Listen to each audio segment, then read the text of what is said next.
mada yetu namna bora ya kudhibiti matukio ya unyanyasaji wa mimba na ndoa za umri mdogo. Tuna pointi nyingi ziko kama 8 hapa. Pointi yetu ya kwanza ni kutoa elimu kwa jamii. Tatizo lolote ili liweze kutatulika huwa ni vizuri sana kutumia elimu. Kabla hujaenda kwenye hatua nyingine za kuchukulia hatua, sio kuchukua sheria, tumeona ni vizuri sana hao wanajamii tutawaita, tutawaelimisha, tutawaeleza ni mambo gani yatakiwa yafuatwe ili angalau yule mtoto aweze kutembea kwenye track iliyo sahihi. Kitu kingine tulichokiona ni kusimamia sheria dhidi ya unyanyasaji wa mtoto. Iwapo jamii itakuwa tumeshaieleza na wameshafahamu kwamba ni mambo gani ambayo mtoto hawezi kutendewa, lakini baadhi ya watu itaonekana wazo wakakiuka taratibu zile ambazo tuliwaeleza, basi vyombo vya sheria vitashughulika nao, na lengo ni kuendelea kuwakumbusha na kuchukua hata hatua kidogo tu ili mtu huyo aweze kubadilika. Kitu kingine tulichokiona hapa ni kupiga marufuku mila za chagulaga. Hili jambo katika kati yetu ya Usevia na vijiji mbalimbali, hata vijiji Hamsadia, vijiji cha Usevia, swala chagulaga ni swala ambalo kimsingi sana linaonekana kuwa na manyanyaso makubwa sana, hasa kwa watoto wa kike. Kwa swala hili tutaendelea kulisitiza sana katika jamii yetu kwamba hao watoto afikie umri unaohitajika na serikali kuanzia miaka 18 na kuendelea, iwapo atakuwa na atakapokuwa ameamua yeye mwenyewe kwa umri ule kwamba sasa anatakiwa kupata mchumba, kuoa au kuolewa, basi mtoto aende mwenyewe. Lakini ya chagulaga maana yake mtoto analazimishwa, sio yali yake kwamba nikaolewe, analazimishwa. Na vile vile kuna fimbo anga zinafuata pale, mtoto anatandikwa aende kule na akija anapigwa vile vile kwamba usitoke kwa mume wako, rudi tena. Kwa hili swala kwa kweli tuna mpango wa kuendelea kutumia sana elimu, kusisitiza sana jambo hili, na tutatumia mbinu nyingine ya kuendelea kulichopeka hata tukiwa tunawaita jamii yetu katika mikutano yetu ya hadhara. Kama kuna jambo jingine tukawa tunaliongelea pale, lakini tutatoa hata dakika chache tunachopeka kuhusu swala hili la unyanyasaji wa kijinsia sambamba na chagulaga kupigwa marufuku. Kitu kingine tumeona ni kupiga marufuku ajira za watoto. Mfano watoto wale wanaenda kuchunga ng'ombe kwa umri mdogo, kuna ajira zinatokea, mtu anakuwa na sehemu ya mkoa mwingine mbali, anamleta aweze kumsaidia kuchunga ng'ombe wake pale. Watoto wake yule mtu aliyewaajiri, yani yule na watoto pale kwenye familia, wale watoto wanasoma wanaenda shule, lakini anaona bora mwajiri mtu mwingine kutoka kwenye familia nyingine kwa sababu ameona labda wana maisha duni kule, basi anamwajiri mtoto yule, anaanza kuchunga kila miaka 5 mpaka anafikia umri hata wa kuoa ule mtoto. Maana yale maisha yake na mtazamo wake wote unakuwa umeshapotea kwa staili hiyo. Kitu kingine nilichokiona ni kupiga marufuku maonesho ya sinema zisizokuwa na maadili kwa watoto. Kuna sinema ambazo tunakuta watoto wanaenda kwenye vijumba mbalimbali, na vile vile kuna sinema mtoto anaweza kaiona ndani ya familia. Kwa hapo tuelimisha wazazi, hata wale wazazi ambao wanajua wana TV mle, kuna mikanda mbalimbali, kuna season mbalimbali wanaziangalia mle. Wazazi vile vile tuwaelimisha, ni vizuri sana ukatafuta vipindi vizuri sana ambavyo vinaendana na watoto, kama ni kuwekea katuni, kama kuna vipindi vingine vinaonyesha masuala ya masomo ya darasani.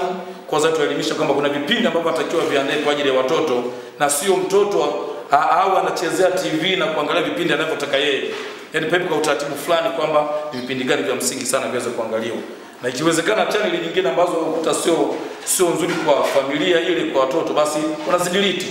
Unaweza kudelete zile channel, basi mtoto atakienda kuchokonoa baba huko, basi anakuta zile channel ambazo ziko vizuri zaidi. Jamii kuacha mila na desturi potofu kama vile chagulaga, msichana kuchumbiwa akiwa umri mdogo. Hii hapa na yenyewe inatakiwa ipigwe marufuku katika mila zinazoendelea katika baadhi ya kabila. Hii hapa na yenyewe inasababisha ndoa za utotoni zinakuwa nyingi.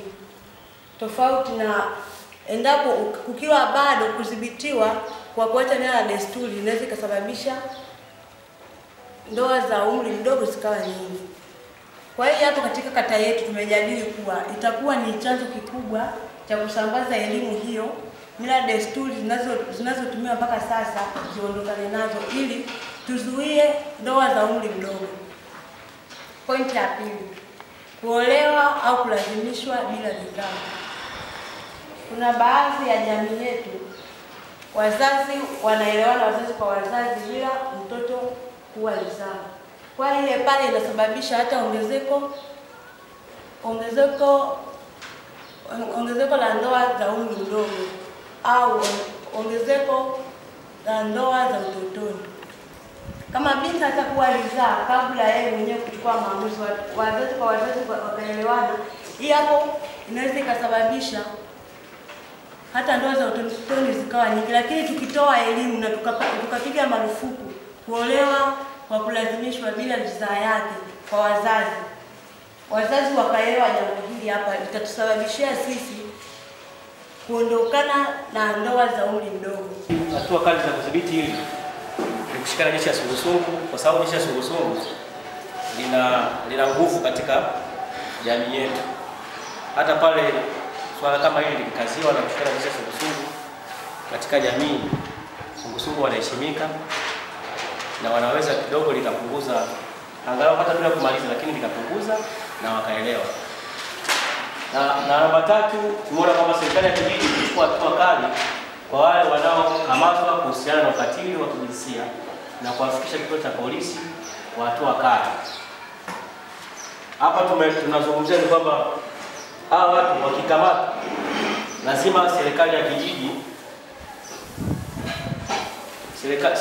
ikichukua hatua kali za mara tunapokamata mtu na kuwafikisha kituo cha polisi, hii italeta hofu ya kuendelea kwa matukio ya unyanyasaji. Kwa mfano, kuna matukio mengi ya unyanyasaji yanatokea hasa katika jamii zetu. Wengine wanaficha ili asiweze kufuata, kwa mfano hata mimba za utotoni. Inawezekana kutokea mimba za utotoni, lakini ile jamii au ile kaya ikaficha ile tukio. Unaona? Lakini kama serikali ikawa na ukashirikiana na jamii vizuri na kuweza kuelimisha na kuchukua hatua kali, ili jambo linaweza likatika mara moja. Namba 4, kuandaa vipeperushi, mfano mabango juu ya madhara ya ukatili wa kijinsia, mimba za utotoni na chagulaga.